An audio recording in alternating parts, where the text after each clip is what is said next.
আসসালামু আলাইকুম। আমরা আজকে এসেছি মাগুরা জেলার সদর উপজেলাধীন শহরের পার্শ্ববর্তী একটি গ্রামে।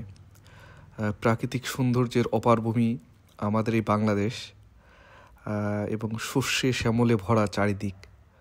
অসাধারণ সৌন্দর্য আপনারা উপভোগ করতে পারবেন আমাদের এই দেশের এরকম অনেক গ্রাম অঞ্চলে। এটি সন্ধ্যার ঠিক আগ মুহূর্তে করা একটি ভিডিও। সকলকে ধন্যবাদ, ভালো থাকবেন।